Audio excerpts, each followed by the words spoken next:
Hello mga kaibigan, maligayang pagdating sa aking channel. Kasama mo ako sa isang magandang video. Ibabahagi ko sa iyo ang balita nina Engin Akyurek at Tugba Büyüküstün, isa sa mga matagumpay na aktor ng Turkey.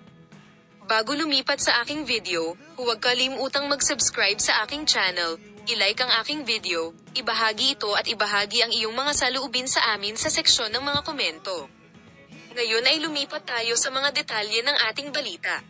Ginawang bahay ni Engin Akyurek ang caravan para makita pa ang kanyang asawang si Tugba Büyüküstün. Sa kanyang pagganap sa serye sa TV na Adam Farah, ginawa ni Engin Akyurek ang caravan sa kanyang tahanan upang mas marami siyang oras sa Tugba Büyüküstün. Ginagawa ni Engin Akyurek ang lahat ng kanyang makakaya para mas makita ang kanyang asawa. Naging mga magulang sina Engin Akyurek at Tugba Büyüküstün noong ika-22 ng Oktubre.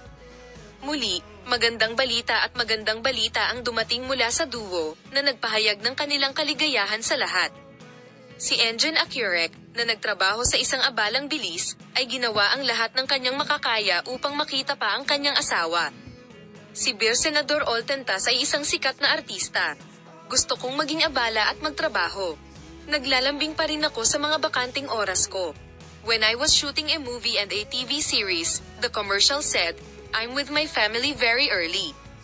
Ginawa ni Engin Akyurek ang caravan bilang isang tirahan upang makita niya ang kanyang asawa at sinabi ang sumusunod.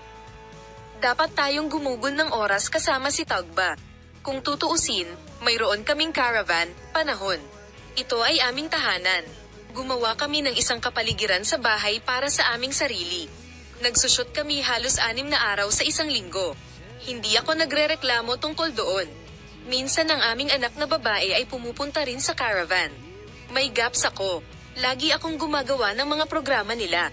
Depende sa oras ng kanyang pagtulog, palagi akong pumupunta at nakikita ang aking anak na babae kapag malapit siya sa bahay. Kung hindi, natutulog siya kapag umaalis kami sa umaga. Natutulog siya nang bumalik ako kinagabihan. Kung hindi ko na makikita ang baby namin. Malinaw na sinabi ni Engin Akyurek na hindi siya naglaan ng anuman upang gumugol ng oras sa Tugba Büyüküstün. Dear followers, thank you all for watching my video. Goodbye, see you in new videos.